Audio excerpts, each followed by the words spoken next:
പരിശുദ്ധ അമ്മയ്ക്കും തിരുക്കുമാരനും 1000 നന്ദി പറയുന്നു. ഞാനിവിടെ ഉടമ്പടി എടുക്കുന്നത് മാർച്ച് 1, 2022 ഞാനിവിടെ അന്ന് വരുമ്പോൾ എനിക്ക് ഭയങ്കര നെഞ്ച് വേദനയായിരുന്നു. അപ്പോൾ കുറേ ദിവസങ്ങളായിട്ടുണ്ട്. എൻ്റെ ഭർത്താവും ഒരു ഹാർട്ട് പേഷ്യൻ്റാണ്. അതുകൊണ്ട് എനിക്ക് വീട്ടിൽ അക്കാര്യം പറയാനായിട്ട് ബുദ്ധിമുട്ടായിരുന്നു. എനിക്ക് 3 മക്കളാണുള്ളത്. ഞാൻ കാഞ്ഞിരപ്പള്ളി രൂപതയിലെ ആനക്കല്ല് ഇടവകാംഗമാണ്. അപ്പോൾ ഞാനിവിടെ വന്ന് ഉടമ്പടി എടുക്കുന്നതിന് മുൻപ് അമ്മയുടെ അടുത്ത് വന്ന് ഞാൻ പ്രാർത്ഥിച്ചു. ഞാൻ പ്രാർത്ഥിക്കാൻ നിന്ന നിമിഷം എൻ്റെ നെഞ്ചുവേദന അപ്രത്യക്ഷമായി. എങ്ങനെയാണെന്ന് എനിക്കറിയില്ല. പിന്നെ എനിക്ക് ഇന്നുവരെ നെഞ്ചുവേദന ഉണ്ടായിട്ടില്ല. പലപ്പോഴും ഞാൻ ഡോക്ടറെ കാണിക്കണം എന്ന് വിചാരിച്ചിരുന്നു. പക്ഷേ ഞാൻ പോയില്ല. അമ്മയുടെ അടുത്ത് വന്ന നിമിഷം എൻ്റെ നെഞ്ചുവേദന എടുത്തു മാറ്റിപ്പെട്ടു. അതുപോലെ തന്നെ എൻ്റെ വീട്ടിലാണെങ്കിൽ എൻ്റെ ഭർത്താവിന് ഹാർട്ടിന് പ്രശ്നമാണ്. അതുപോലെ ബ്രെയിൻ ഹെമറേജ് ഉണ്ടായി.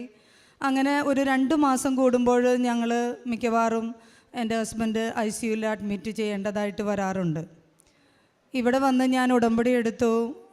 1 മാസം കഴിഞ്ഞപ്പോൾ എൻ്റെ ഭർത്താവിന് അതികലശലായ ഒരു വയറുവേദന. അങ്ങനെ ഹോസ്പിറ്റലിൽ ഞങ്ങൾ ചെന്നു. അപ്പോൾ വേദന മൂലം കിടക്കുന്ന ബെഡിൽ നിന്ന് തന്നെ വേദന കൊണ്ട് മുകളിലേക്ക് പൊങ്ങി താഴോട്ട് വീഴുക. അങ്ങനെ ഒരു അവസ്ഥയിലാണ് ഞങ്ങൾ ഹോസ്പിറ്റലിൽ എത്തുന്നത്. ഉടനെ അവിടെ ICUയിലേക്ക് പേഷ്യൻറ്റിനെ ഷിഫ്റ്റ് ചെയ്തു. അപ്പം ഈ ICUവിൻ്റെ ഡോറ് പൂർണ്ണമായിട്ട് അടച്ചിരുന്നില്ല. ഞാൻ പുറത്തിരിക്കുവാണ്. അപ്പോൾ എനിക്ക് കാണാം വേദന കൊണ്ട് പൊളയുന്നത്. അപ്പം ഞാൻ അവിടുത്തെ സെക്യൂരിറ്റിയോട് ചോദിച്ചു, എൻ്റെ കയ്യിൽ ഒരു കാശ് രൂപമുണ്ട് കൃപാസനം മാതാവിൻ്റെ, ഞാനൊന്ന് പ്രാർത്ഥിച്ചോട്ടെ, എന്നെ ഒന്ന് അനുവദിക്കുമോ? അപ്പോൾ ആ വ്യക്തി എന്നോട് പറഞ്ഞു, പോയി പ്രാർത്ഥിച്ചോളാൻ പറഞ്ഞു. ഞാനവിടെ ചെന്ന് നെറ്റിയിൽ വിശ്വാസപ്രമാണം ചൊല്ലി കാശ് രൂപം വെച്ച് എൻ്റെ പരിശുദ്ധ അമ്മ, എൻ്റെ കൃപാസന അമ്മ ഇടപെടണമേ എന്ന് പ്രാർത്ഥിച്ച് ആ നിമിഷം മുതൽ വളരെ ശാന്തനായി എൻ്റെ ഭർത്താവ് കിടക്കയിൽ കിടക്കുകയും കുറച്ച് കഴിഞ്ഞപ്പോൾ ഉറങ്ങിപ്പോവുകയും ചെയ്തു. പരിശുദ്ധ അമ്മയ്ക്ക് 1000 നന്ദി. അതേ പിന്നെ ഇന്നുവരെ പരിശുദ്ധ അമ്മയുടെ കൃപ കൊണ്ട് തിരുക്കുമാരൻ്റെ അനുഗ്രഹം കൊണ്ടും ഞങ്ങൾക്ക് എൻ്റെ ഭർത്താവിന് ICUയിൽ അഡ്മിറ്റ് ആവേണ്ടി വന്നിട്ടില്ല. രണ്ടാമതായി എൻ്റെ മകന് ഒരു അഡ്മിഷൻ്റെ കാര്യമായിരുന്നു അമ്മയുടെ മുമ്പിൽ ഞങ്ങൾ വെച്ചത്. അവന് MBA ക്രൈസ്റ്റ് യൂണിവേഴ്സിറ്റി ബാംഗ്ലൂർ പഠിക്കുമായിരുന്നു. അവൻ എടുത്ത കോഴ്സ് 2ാം വർഷം USA MS എന്നുള്ളൊരു ഡിഗ്രിയും കൂടെ കിട്ടുന്നതായിരുന്നു. അപ്പോൾ 2ാം വർഷം ആയപ്പോഴേക്കും എൻ്റെ ഭർത്താവിന് ബ്രെയിൻ ഹെമറേജ് വന്നു. അവനെ വീട്ടിൽ നിന്ന് വിടാൻ പറ്റുന്നൊരു സാഹചര്യമില്ലായിരുന്നു. അപ്പോൾ ആ വർഷം ഞങ്ങൾ കോഴ്സ് കണ്ടിന്യൂ ചെയ്തില്ല. അങ്ങനെ ഇരിക്കുമ്പോൾ ആ വർഷം കഴിഞ്ഞു. അവൻ്റെ കോഴ്സ് ഒന്ന് കണ്ടിന്യൂ ചെയ്യണം. 1 വർഷം കഴിഞ്ഞതാണല്ലോ. ഞങ്ങൾ പലവട്ടം കോളേജ് അധികൃതരെ സമീപിച്ചു. അപ്പോൾ അവർ പറഞ്ഞു, ഇവിടെയുള്ള കോഴ്സല്ലല്ലോ, അതുകൊണ്ട് ബുദ്ധിമുട്ടാണ്, അല്ലെങ്കിൽ ഒരു റിപ്ലൈയും തരാത്ത അവസരങ്ങളുമുണ്ട്. അങ്ങനെ ഇരിക്കുമ്പോൾ അവൻ്റെ കൂട്ടുകാരന് UK പോകാനായിട്ട് ഒരു മെഡിക്കൽ ടെസ്റ്റ് നടത്താനുണ്ടായിരുന്നു. അപ്പോൾ ബാംഗ്ലൂർക്ക് വണ്ടി ഓടിച്ച് അവൻ പോകുന്നുണ്ട്, കൂടെ ഇവനെയും കൂട്ടി. അപ്പോൾ അവൻ എന്നോട് പറഞ്ഞു, അമ്മേ, നമ്മൾ അവിടെ ഹോസ്റ്റലിൻ്റെ ഫീസ് 40,000 രൂപ അടച്ചിട്ടുണ്ട്, എന്തായാലും കോഴ്സ് ഇനി ചെയ്യാൻ പറ്റില്ലല്ലോ, അപ്പോൾ നമുക്കത് തിരിച്ചു വാങ്ങാമെന്ന് പറഞ്ഞു.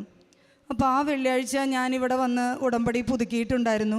അതിലെൻ്റെ ഒരു നിയോഗമായിരുന്നു, അവന് തുടർന്ന് പഠിച്ച് ആ MBA പഠനം പൂർത്തിയാക്കാൻ സാധിക്കണേ അമ്മയെന്ന്. അപ്പോൾ അവൻ അവിടെ ചെന്ന് കഴിഞ്ഞപ്പോൾ അവിടുത്തെ ഓഫീസിൽ ഇക്കാര്യം പറഞ്ഞു കഴിഞ്ഞപ്പോൾ അവർ പറഞ്ഞു, നിങ്ങൾ MBAയുടെ ഡീനെ കാണുക, ഡീനെ കണ്ട് സംസാരിച്ചിട്ട് നമുക്ക് തീരുമാനിക്കാമെന്ന് പറഞ്ഞു. അവൻ ഡീനെ കണ്ടു. പരിശുദ്ധ അമ്മ ഇടപെട്ടത് വഴി അവനോട് അടുത്ത വെള്ളിയാഴ്ച തന്നെ ക്യാമ്പസിൽ വന്ന് ജോയിൻ ചെയ്യുക, ക്ലാസ് അന്നാണ് തുടങ്ങുന്നത്. അമ്മ അത്ഭുതകരമായി 1 ആഴ്ച കൊണ്ട് ഇടപെട്ടു. അങ്ങനെ അവൻ്റെ ക്യാമ്പസ് പഠനം പൂർത്തിയാക്കുന്നതിന് മുൻപ് പ്ലേസ്മെൻറ്റ് എല്ലാവർക്കും അറിയാമല്ലോ, അങ്ങനെ ഒരു സംഭവമുണ്ട്. അപ്പോൾ ആ പ്ലേസ്മെൻറ്റിന് പല കമ്പനികളും വന്നു. കുറച്ച് കമ്പനികളൊക്കെ വന്നിട്ടും അവന് ഒന്നും കിട്ടിയില്ല. അപ്പോൾ അവൻ പറഞ്ഞു, അമ്മ ഇനി എന്ത് ചെയ്യും അമ്മേ, എനിക്ക് ഇതുവരെ ഒന്നും കിട്ടിയിട്ടില്ല.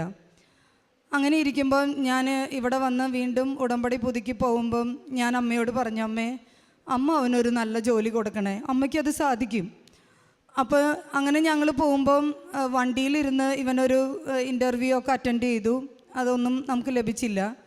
പക്ഷെ അത് കഴിഞ്ഞ് കോളേജിൽ ചെന്ന് നടത്തിയ ഒരു ഇൻ്റർവ്യൂവിൽ അവൻ പാസ്സാവുകയും, അതായത് ഞാൻ ചൊവ്വാഴ്ച വന്ന് ഇവിടെ ഉടമ്പടി പുതുക്കി വെച്ചു, പിറ്റേ ചൊവ്വാഴ്ച ആയപ്പോഴേക്കും എൻ്റെ മോന് പ്ലേസ്മെൻറ്റിൻ്റെ ലെറ്റർ വന്നു. പരിശുദ്ധ അമ്മയ്ക്ക് 1000 നന്ദി.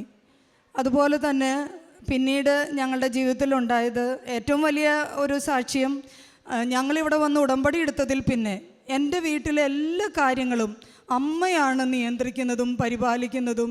അതിൽ എനിക്കൊരു ടെൻഷനും ഇല്ല. അങ്ങനെയായി എൻ്റെ വീട്ടിലെ എല്ലാ കാര്യങ്ങളും അമ്മ അത് അറേഞ്ച് ചെയ്തോളും. എനിക്ക് അത്രയ്ക്കും ഒരു സമാധാനവും ആശ്വാസമാണ് എൻ്റെ കൃപാസന മാതാവ് തന്നത്. വീണ്ടും എൻ്റെ ഹസ്ബൻഡ് ഒരു കോളേജ് തുടങ്ങുന്നതിന് വേണ്ടി ഒരു ഷെയർ ഹോൾഡറായിട്ട് 25 ലക്ഷം രൂപ കൊടുത്തിരുന്നു. അങ്ങനെ 25 പേര് കൂടിയാണ് ആ കോളേജ് തുടങ്ങിയത്. ഒരച്ഛനായിരുന്നു അതിൻ്റെ ഓൾ ഇൻ ഓളായിട്ട് ഉണ്ടായിരുന്നത്. പക്ഷെ അച്ഛൻ പെട്ടെന്ന് മരിച്ചു പോവുകയും പിന്നീട് ഈ ഷെയർ ഹോൾഡേഴ്സുമായിട്ട് അതിൻ്റെ നടത്തിപ്പിന് ഒരു ബന്ധമില്ലാതായി. അങ്ങനെ ഇരിക്കുമ്പോൾ ഞങ്ങൾ ആ പൈസ ലഭിക്കാനായിട്ട് പലരിലൂടെയും പല മാർഗത്തിലൂടെയും ഒക്കെ ഞങ്ങൾ അപ്രോച്ച് ചെയ്തു. ഞങ്ങൾ മാത്രമല്ല, കുറച്ച് പേര് കൂടിയൊക്കെ അപ്രോച്ച് ചെയ്തു. ഫലം നിരാശയായിരുന്നു. അങ്ങനെ ഇരിക്കുമ്പോൾ ഞാനിവിടെ വന്ന് ഉടമ്പടി പുതുക്കിയപ്പോൾ അമ്മയ്ക്ക് എഴുതിയിട്ടിരുന്നു, അമ്മേ ആ പൈസ ഞങ്ങൾക്ക്, അതിൻ്റെ പലിശയൊന്നും ഞങ്ങൾക്ക് വേണ്ട, ആ പൈസ ഞങ്ങൾക്ക് ഒന്ന് തിരിച്ച് തരാനായിട്ട് അമ്മയൊന്ന് തോന്നിക്കണേ എന്ന്. ഞാനിവിടെ എഴുതിയിട്ട് വീട്ടിൽ ചെന്ന് 15ാമത്തെ ദിവസം ഞങ്ങൾക്ക് ആ 25 ലക്ഷം രൂപയുടെ ചെക്ക് ലഭിക്കുകയും 3 മാസം തികയുന്നതിന് മുൻപ് ഞങ്ങളുടെ അക്കൗണ്ടിലേക്ക് ആ പൈസ വരികയും ചെയ്തു. പരിശുദ്ധ അമ്മയ്ക്കും തിരുക്കുമാരനും 1000 നന്ദി. അതുപോലെ എൻ്റെ മകൾ 10ാം ക്ലാസ് പരീക്ഷയിൽ ആ പരീക്ഷയുടെ സമയമായപ്പോൾ അവൾക്ക് ഒരു സുഖമില്ല. അതായത് ഛർദ്ദിക്കാൻ വരുവാണോ, തലവേദനയാണോ, സ്ട്രെസ് അല്ലെന്നാണ് അവൾ പറയുന്നത്. അങ്ങനെ ഞാൻ പരിശുദ്ധ അമ്മയുടെ തൈലം ഉപയോഗിച്ച് കുരിശ് വരച്ച് പ്രാർത്ഥിച്ച് വിശ്വാസ പ്രമാണം ചൊല്ലും. അതുപോലെ ആ കാശുരൂപം അവൾ പരീക്ഷയ്ക്ക് പോകുമ്പോൾ കൊണ്ടുപോയി. അവൾക്ക് ഉന്നത വിജയമാണ് 10ാം ക്ലാസ്സിൽ അമ്മ തന്നത്. അമ്മയ്ക്ക് 1000 നന്ദി. ഇതുപോലെ ഞങ്ങളുടെ ഒരു സ്ഥലം വിൽക്കാനായിട്ടുണ്ടായിരുന്നു. അപ്പോൾ അതിന് റോഡുണ്ട്, എല്ലാ സൗകര്യങ്ങളും ഉണ്ട്. പക്ഷെ എന്തുകൊണ്ടോ വിൽപ്പന നടക്കുന്നില്ലായിരുന്നു. ഞാനിവിടെ വന്ന് ഇവിടുത്തെ മണ്ണ് എടുത്തുകൊണ്ട് പോയി അവിടെ പച്ചത്തിരിയും നീലത്തിരിയും കത്തിച്ച് വെച്ച് പ്രത്യക്ഷീകരണ പ്രാർത്ഥന ഞാൻ ചൊല്ലി. ഒരു ദിവസം ചൊല്ലിയിട്ട് ഞാൻ തിരിച്ചു പോന്നു. ഒരാഴ്ച കഴിഞ്ഞപ്പോഴേക്കും അതിനടുത്തുള്ള ആൾ തന്നെ ആ സ്ഥലം ഏറ്റെടുക്കുകയും നല്ല വില ഞങ്ങൾക്ക് ലഭിക്കുകയും ചെയ്തു. അമ്മയ്ക്കും തിരുക്കുമാരനും 1000 നന്ദി. അതുപോലെ തന്നെ ഈ ഉടമ്പടി എടുത്തതിന് ശേഷം എനിക്ക് ബൈബിള് വായിക്കാൻ ഭയങ്കര മടിയായിരുന്നു. അപ്പോൾ ഇവിടുത്തെ ഒരു ഉടമ്പടി നിബന്ധനയാണ് 1/2 മണിക്കൂർ ബൈബിള് വായിക്കണമെന്ന്. അങ്ങനെ ഞാൻ എൻ്റെ ബൈബിൾ വായന ആരംഭിക്കുകയും അത് ദൈവാനുഗ്രഹിച്ച് ഇപ്പോഴും തുടർന്നു കൊണ്ടുപോകുന്നു. ആ വചനത്തിൽ എനിക്ക് കൂടുതൽ ഊന്നൽ ലഭിക്കുകയുണ്ടായി. അച്ഛൻ എപ്പോഴും നമ്മുടെ ഉടമ്പടി ധ്യാനത്തിൽ പറയുന്നത് പോലെ, അമ്മ പറഞ്ഞത് അവൻ പറയുന്നത് പോലെ ചെയ്യുവിൻ, അവൻ പറയുന്നത് പോലെ ചെയ്യാനായിട്ട് ആവുന്നത്രയും പരിശ്രമിക്കാൻ ഈ ഉടമ്പടിയിലൂടെ എനിക്കും എൻ്റെ കുടുംബത്തിനും സാധിച്ചിട്ടുണ്ട്. ഏത് ഒരു കുറ്റം പറയുന്ന അവസ്ഥയോ അല്ലെങ്കിൽ അങ്ങനെയുള്ള എന്തെങ്കിലും ഈശോയ്ക്കും പരിശുദ്ധ അമ്മയ്ക്കും വിഷമം തോന്നുന്ന ഘട്ടങ്ങൾ വരുമ്പോൾ ആ സാഹചര്യം ഒഴിവാക്കാനും ബുദ്ധിപൂർവം അവിടെ നിന്ന് പിന്മാറാനും പരിശുദ്ധ അമ്മ ധാരാളമായി എന്നെ സഹായിക്കുന്നുണ്ട്. അതുപോലെ കാരുണ്യ പ്രവൃത്തികളാണെങ്കിലും ഓരോ രീതിയിൽ രോഗികളായിട്ടുള്ളവർക്കും അല്ലാത്തവർക്കും സാമ്പത്തികമായ സഹായം ചെയ്യാനും അതിനുള്ള വഴികളും പരിശുദ്ധ അമ്മ എൻ്റെ മുന്നിലേക്ക് കൊണ്ടു തരികയും അങ്ങനെ അതിലൂടെ എനിക്ക് മുന്നോട്ട് പോകാനായിട്ട് സാധിക്കുകയും ചെയ്തു. പരിശുദ്ധ അമ്മയ്ക്കും തിരുക്കുമാരനും 1000 നന്ദി സമർപ്പിക്കുന്നു. Ave Maria.